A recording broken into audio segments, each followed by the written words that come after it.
A província mais rica da China e com o maior número de bilionários tem uma história de diversidade e resistência ao governo central, um comércio intenso com o mundo exterior, uma alta população e um parque industrial extremamente desenvolvido. E foram esses os fatores que fizeram de Guangdong um dos ambientes mais dinâmicos para negócios do mundo e a porta de entrada escolhida por muitas empresas para o restante do mundo, que é a China. No episódio Perfil China desse mês, te levamos para o sul da China, na província de Guangdong, já mencionada anteriormente, e agora nos nossos conteúdos referentes às zonas econômicas especiais, Canton Fair, a zona de Shenzhen e cidades inteligentes e muitos outros conteúdos. Então hoje vamos entender especificamente como essa gigante na economia chinesa cresceu tanto, de onde ela veio, além de, é claro, entender mais a fundo as oportunidades de negócios para empresários que tenham interesse, investidores brasileiros que tenham interesse em adentrar a China. Meu nome é Vitor Moura, CEO da Lantal, consultoria especializada que ajuda empresas brasileiras a tomar as melhores decisões ao negociar com a China. Então fique comigo até o final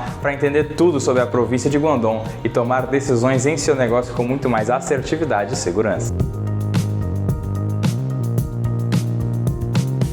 Bom, em dados gerais, a província de Guangdong, que já é conhecida também no português antigo por Cantão, nas romanizações anteriores do nome, é a divisão administrativa mais populosa da China e também a mais rica em termos do PIB geral, com 126 milhões de habitantes, segundo dados do censo de 2020 do governo chinês. É a segunda região administrativa mais populosa do mundo, atrás de Uttar Pradesh, na Índia. O PIB de 1,7 trilhões de dólares deixa Guangdong como economia do tamanho da economia brasileira. Guangzhou, a capital da província e sua maior cidade, era o início das rotas da seda marítimas na antiguidade, e é aqui que se encontram as regiões administrativas especiais de Hong Kong e Macau,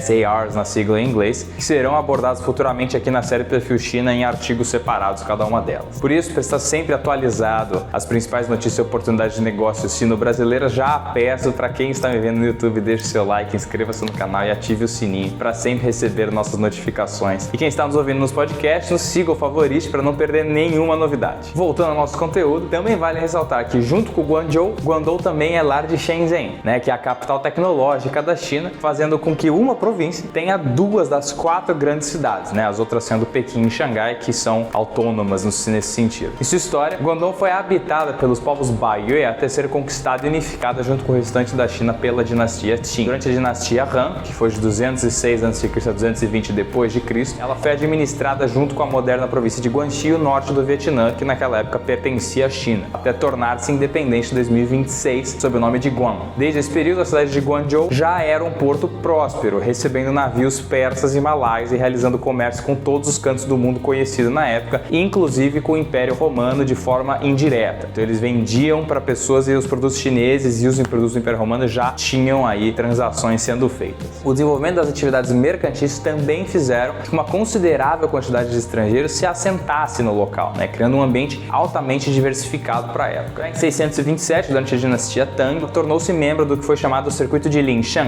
junto com Guangxi, e foi renomeada para Guanandong em 1971, já na dinastia Song. E esse nome foi quem deu origem ao atual nome de Guangdong. A população foi sendo lentamente envolvida pela cultura Han, conforme as rebeliões e invasões na época comuns no norte da China provocassem, elas começaram a provocar ondas de migrações para o sul. Isso trazia aí o que se entende hoje pela, entre aspas, a cultura chinesa para o sul do país, que naquela época era um ambiente mais diversificado. O comércio com os europeus só começou no século XVI com a fundação de Macau em 1557. Macau foi colônia portuguesa depois. Já no século XIX, o ópio que entrava na China pelo porto de Guangzhou causou a primeira guerra do ópio, que foi de 1839 a 1842, e isso iniciou uma fase de imperialismo e intervenções estrangeiras na China, que só se encerraria com o final da Guerra Civil em 1949, então mais de 100 anos aí, período que posteriormente foi apelidado por século da humilhação pela própria liderança chinesa. O fim da primeira guerra do ópio resultou na cessão de Macau para Portugal, com a Chang'an, que hoje fica na moderna Zhangjiang, para a França, e a mais conhecida, Hong Kong, para o Reino Unido. Os mesmos conflitos que trouxeram as populações do norte da China para o sul durante as invasões dos povos no norte da China, agora faziam com que os chineses fossem para o exterior. As guerras, os conflitos que começavam na região sul hoje provocavam ondas de imigração chinesas que iam para o exterior, muitos ajudados pelas relações de parte da província com o mundo externo, então Hong Kong com o Reino Unido e Macau com Portugal, etc. E esse é o motivo motivo principal pelo qual as maiores comunidades chinesas fora da China, chamadas diáspora, têm sua origem na região de Guangdong e carregam consigo a cultura cantonesa. O contato com o Ocidente também criou em Guangdong um ambiente ideal para o aparecimento de movimentos anti-Manchu ou anti-imperialistas e uma das bases mais fortes do posterior Kuomintang, que é o partido nacionalista que governou a China entre a fundação da República em 1912 e o fim da Guerra Civil em 49. O fundador da República da China, Sun Yat-sen, que morreu em 1925, também é natural da província e ele dá o nome à maior universidade da província, que chama Sun Yat-sen University. Durante a década de 20, a província serviu de base para o KMT, o Kuomintang, o Partido Nacionalista, lançar o que ele chamou de a Expedição ao Norte, que é um movimento que buscava trazer a China para baixo de um poder absoluto centralizado, na época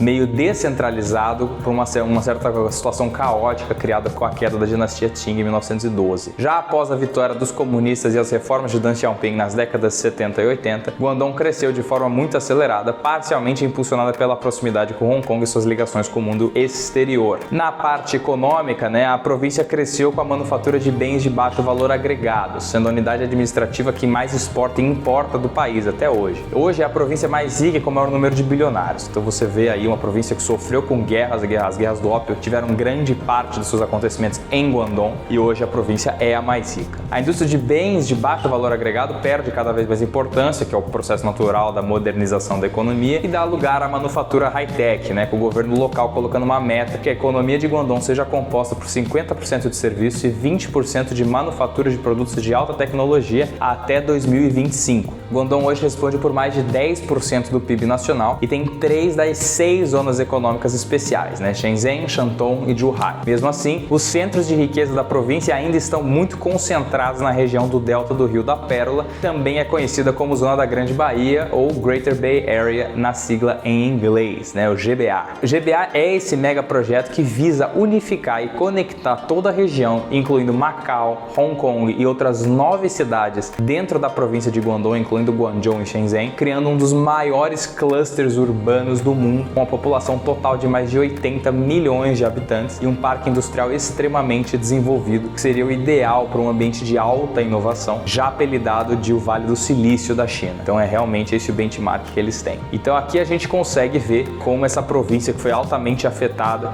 soube se utilizar de guerras e conflitos e instabilidade política interna e externa, soube se aproveitar do que ele tinha de melhor, um certo know-how vindo do mundo exterior na época que a China ainda não tinha indústrias desenvolvidas, uma alta população, alta mão de obra, e conseguiu virar o jogo e se torna a província mais rica da China. Deixa aqui embaixo o que achou desse conteúdo e se quiser aprofundar ou melhorar seus negócios com a China, entre em contato conosco para entendermos o seu caso e te passar orientações personalizadas. Obrigado e até a próxima!